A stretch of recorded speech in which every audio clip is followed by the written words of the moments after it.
Hello, Jim Hodges here, Duncan here. Duncan is a 7-month-old mini GoldenDoodle. Fantastic little boy. He's happy, he's energetic. He wants to please with his obedience, as hopefully you're going to see here in just a few minutes. Though probably the biggest thing that is driving him right now is the same thing that happens with a lot of little dogs and some big dogs, of course. That means he's being spoiled to death. When a dog is spoiled, they know no boundaries. They do what they want, they whine for what they want, they jump on people, they manipulate the humans. Is it his fault? No. Okay, maybe to a degree is his fault, but by and large, no. Why? Because humans are the limiting factor. Humans are the reason that he is allowed to do these things, okay? So our job is to make him earn what he gets. Still give him plenty of love, just don't let that love have no boundaries itself. So when he's jumping all over people, he's whining, he's doing things along those lines, we don't reward that. How do we usually reward it? By talking to him sweetly, loving him and petting him and trying to get an idea of what's wrong with him, or, oh, he's so cute jumping on me. We're sending all the wrong signals. Why are they wrong signals? Because when you have company that comes over, they're not going to tell you, but they don't want their dog jumping all over their legs or their nice clean clothes or what have you. So they would never tell you. Again, most people would never tell you when they come that they mind jumping. I know firsthand experience, a lot of people do mind it, but they're just too polite to say anything. Well, Duncan has gone through that program and passed with flying colors with us. I like to tell anybody who will listen is he learns here. We start teaching obedience, adjusting behavior, okay? But he learns to do it here with Jim Hodges and training staff and animals and cats and everything here. But when he goes back home, he has an existing or pre-existing history with his owners and with other people. So when he goes back home, he's going to say, that was fun there with Jim, but now I'm going back home. Let me go back to doing the things I did here. That's our challenge, is to interrupt that behavior. We interrupt it. We never intimidate, dominate, break a spirit, or hurt him, but we start to lovingly guide him, just as our parents did with us probably growing up. And then reward the resulting good action. So he doesn't earn it. He doesn't get it freely. He earns it, okay? So we're going to go through obedience right now. You see, he's just chilling right now, just taking it easy. I don't have him in a command. The only command that happens with him, as with any dogs once they learn, is when he's on a leash, he can never pull, okay? He's definitely not pulling. He's just taking it easy. Listen to my tone of voice as we work through. Watch me if I have to bite him, okay? I'm going to give you direction as we get through this. If you have any questions, of course, you let me know. With this young man, he's going back to college with his mom, NC State, go Wolfpack. He's going back to college with his mom. So it's going to be important that he behaves so she can study, so she can interrelate with others, and that he doesn't become spoiled and whine and do things along those lines. You ready, guy? Let's go. Listen to that tone of voice. You know, he had a problem walking on a leash before. I tell everyone it's just a matter of teaching him. He learned walking on his own. Now we are teaching him to walk the way we want. How do we do that? We have a loose leash by our side. We keep him here by our side. Let's go. Okay? We praise him. Atta boy. Let's go. We praise him when he does what we want. If he started to pull out front, we would tap the leash. Good boy. We would tap the leash back and tell him, no, let's go. Okay? The tap is just that, a tap. We're not trying to be heavy-handed by any stretch of the imagination. When we do tap, we're going to try to tell him no. That's really important. And after we tap, he does what we ask. We always come back and provide a little bit of praise, okay? We don't want to leave it in that place of the bite. We want to let him know that the resulting behavior after the bite is what we want. Let's go. Sit. Good. Break. So notice I did hand signal, sit, break. Break is the release command. Break is the command when we don't want him to have to do anything and he's been working, we go break. And he can do just what we did at the first of the video, okay? So our let's go, we're walking loose leash. One day you can allow him to walk in front of you, but right now he needs to walk controlled. You decide what speed you want to walk, not him. When you get to your place that he may be going out to potty, he's on let's go, okay? We're walking, and just say we got to this place, then we say break or go potty, whatever our command is. If he starts to go this way when we're walking, we're going to tap back. Goes up, we're going to tap back to us. The tap on our movement commands are always, movement meaning heel, even placed. The come command is always going to be a tap in the direction we want him to go, okay? So it's a loose leash, let's go. Sit, hand signal for sit, good boy. And a boy, sit means sit. He has to hold that sit until we release him. No smelling the ground. Good boy. The other thing that we don't want to do, and I'm trying to show you right now, he wants to lay down, and there's a good reason for that. I don't like to keep dogs in a prolonged sit. No, sit. Good boy. I don't like to keep dogs in a prolonged sit, okay? Why? Because I think it's very uncomfortable for their back end, and it can wear as they get older. Having said that, break. He's got to stay in that sit for as long as we ask him to be in it. 5 seconds, 15 seconds, 30 seconds, a minute. Some dogs have a gift of sitting, and they like to sit. When you get a dog like that, you can put him in a sit and they can hold it even longer, okay? Very important to address that, I believe, in my heart. So normally a sit is only a temporary thing, but sit, he's got to do it, and he's got to hold it. Now he was actually reaching down. It looked like he was going to do one of two things. I'm looking at the camera mostly. He was either getting ready to lay down, which was to submit to me, or he was getting ready to smell the ground. I think he was getting ready to lay down. Break. That's why I wanted to bring that to front. I don't want him to down because I'm asking him to SIT. He had to sit, okay? One of the reasons he may have wanted to down is because he was tired. He might have not felt comfortable. It doesn't matter. If we tell him to sit, he has to sit.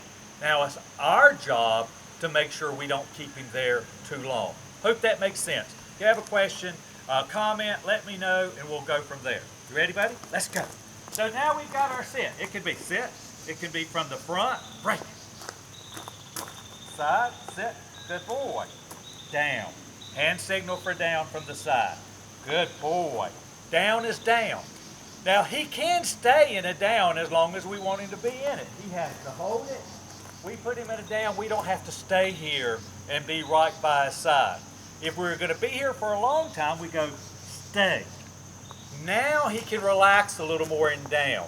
When we just do down, I want him looking for me for my next command. When I put the stay, that means, hey buddy, pack your bags, you're going to be there for a little while. How long is a little while? I normally only say stay when I want my dog to be there at least 2 minutes or longer, okay? So he's chilling now. If he laid on his side, if he smelled the ground a little bit, doesn't bother me at all. It would bother me if he was in down, but in down stay, he is okay. So the side down command is like this. If he did not down, I would have come in and I would have tapped the leash towards down. And when I tapped it, I would have said, no, down. Okay, makes sense? Good. So if he got up now and started to get up, I would come in and go, no, down.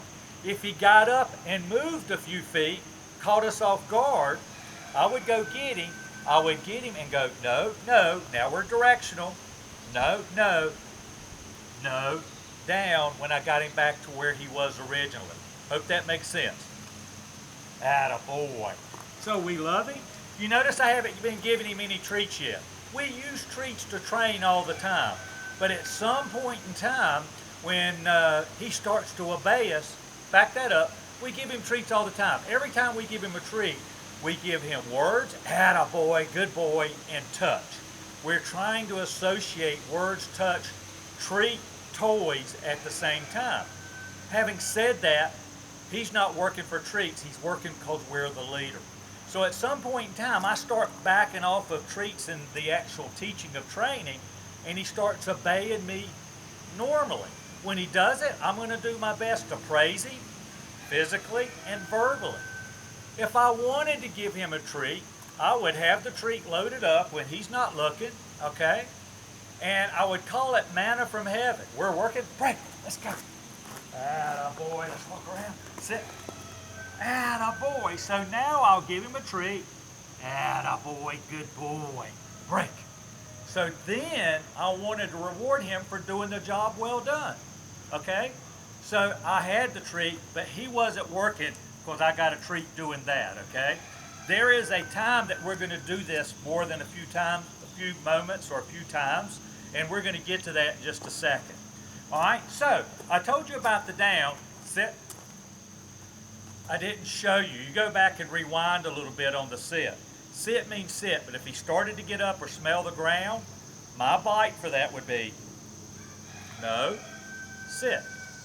Good boy, okay? My tap would be straight up above his head. Why? Because when we tap up, his butt naturally tucks. Break. Good boy. Okay. Duncan, place. I point to the bed. He gets on the bed. He can lay down, sit down, stand up, read a book. You've heard that ad nauseum from me, but I truly mean it. It's a carefree command, but it is a command. When you're studying, you can, first and to begin with, you have the bed close to you, you have him on a leash, you put him in place and you study, okay? If he gets up, what you would do is take the leash, no, we're movement again, no, place, and then good boy. Hope that makes sense. Atta boy. He is really good in his obedience completely. He's been really good on the place command. I've actually forgotten I've had him in place and gone and gotten another dog more than one time and did training with them completely. Left my office, everything. He was there when I came back. Really good. As long as you become a consistent leader. So he can do this for 30 minutes, an hour, 2 hours. He likes to chew. Give him a chew toy on this bed. You know, one of my elk antlers if you like, or whatever chew device you've got. I like to always supervise our dog when they're chewing. See, he's really comfortable right now, okay? He can do this an hour, 2 hours, I don't care. Great way to do it. Once you get good, then you leave the leash on the ground and start walking around your house or apartment. If he got up, you would pick up the leash and bite him back. But if not, while you're out here doing these things, you would make sure you let him know, Duncan, how good you are. That's such a good boy. Yes, sir. You could even come in and do one of those manna from heaven treats when you do it, okay? All right, so I'm going to wait just a second. I was getting ready to get him. I'm going to see if he's going to break the law. Now, can he do that? As long as I do not think he's going to tear up the bed, fine. If I don't want it, I'll go, place. Good boy. See how the praise came back? First time he's ever done that, but it was good. He's trying to teach me something to teach you guys. If you don't mind it, if you don't think he can tear up the bed, that's okay. Personally, I don't want to see him do that, okay? Not more than a second. He looks like he was really getting revved into it. It was, in his mind, something that was rewarding. Could have been also very instinctive about digging. And it also could have been digging for the smells from our cat, Salem, when she lays on the bed, or from another dog. So here we are. We've got him in place. We're ready to break the command. We could go into let's go, or we could just, let's go. No, let's go. Little tap. Good boy. Atta boy. Duncan is going to be able to get on furniture at home, okay? I think, from the way I understand it, we can always change it. Call me if you need to. He's only going to be allowed on furniture when you ask him to be. So if he's going to be allowed on furniture when you ask him, you're going to give him a command to get on the furniture. Then you're going to break him or tell him to get off of that furniture. Okay, so you can give him a command to get off, or you can break him. But if he gets on the furniture without you asking and you don't want him to, we're not going to give him the command to get off. We're not going to tell him break. It's a no, and we're going to tap him down. And then once he gets on the ground, what are we going to do? Good boy. Our praise after the bite is much more reserved but it's still important. I believe we need to let our dog know we're happy with the ensuing result. Let's go. Come on. Good boy. So I use huff or load up. Huff. Atta boy. So now he's on the furniture. Good boy. See how happy he is? All dogs like to jump on stuff. Now, if he's going to be on your couch, you can have a little pad, like a small little blanket, and tell him to place on it, okay? But if you're ready to get off, okay, buddy, off. Atta boy. I praise him when he does it, okay? Sit. Next thing, and I very rarely use it, but I teach it, is the heel command. The heel command is when we have an imaginary box beside us and we're walking. The big thing about the heel is we're keeping him close, and when we stop, he sits automatically. A dog can't read our mind. He has to watch our movement and listen to our verbals, okay? So here we go. Attaboy, thank you for the kiss. You ready? Heel, hand signal for heel. I step off, he comes right back in. Attaboy, he's in and stops automatically. If he didn't sit automatically, what would I have done? No, sit. The sit correction, the sit consequence. Heel. Oh, I'm stopping. Attaboy. Break. I can step off out of the heel, and he's still in the sit command. The DOWN from the side, Duncan, down. Hand signal from in front. Attaboy. Let's go. Sit. Next thing is the COME command. Break. I'm in the sunlight. I don't want there to be a glare. Come on back. Sit. Good. Break. Let's go. Turn it around a little bit more. Come on, buddy. Let's go. Sit. Good. Now on the come command, there are two types of come commands. One on leash, one off leash. It's important to practice both. There are different rules for both, okay? All of them in the beginning involve a treat, okay? We want to teach our dog to want to come to us. When we tell him to come on line or on leash, we give him a hand signal. If we want to help him, we actually step back. That movement helps create him wanting to come. Come. He comes, he sits. Attaboy, a treat. Don't have to give him a treat all the time. Break. Good boy. So you notice while he's chewing, I'm not actually asking him to do anything but walk around. So sit. Good. Come. Come. Good boy. Attaboy, good boy. Break. The other version of come is off leash. Off leash is in your apartment, out in the backyard, whatever. We never tell a dog when he doesn't have to come, we don't lead with come in the beginning. Why? Because if he's smelling smelling the ground, sees a butterfly, looking at a bird, and we tell him to come and he's more interested in that, what's he going to do? Ignore us. He is now learning that he can ignore the come command, okay? So when we begin, I always want to get his attention. With him, he likes a ball as well. So we could do a ball, we could do a treat, but he's out running around the yard or in the apartment, and we'll go, Duncan, hey buddy, look here, look what I got, right here. Start backing up, come. When did I say come? Attaboy, and we always give him a treat. Right, for the next 200 or 300 times, off leash, okay? When did I tell him to come? When he was committed to coming, okay? Getting him excited. One of the things I just said initially about on leash is movement. When I saw him coming, he was coming a little slow, so I was trying to speed it up. Attaboy, come.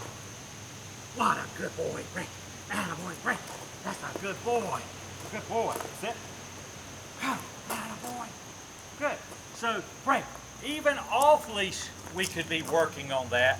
Get him to commit, get him excited. When he starts to come, we give him the command, come, when he's committed to us. When he gets to us, we pay him off with words and touch and reward toys, just like that, over and over and over. We have to become more exciting than the things around us. That gives me the last thing. If you've listened to my tone of voice, you've seen me try to encourage him to want to obey, okay? We want him to want to bond with us. We want him to want to play with us, and we have to do it when we're practicing and when we're not practicing, okay?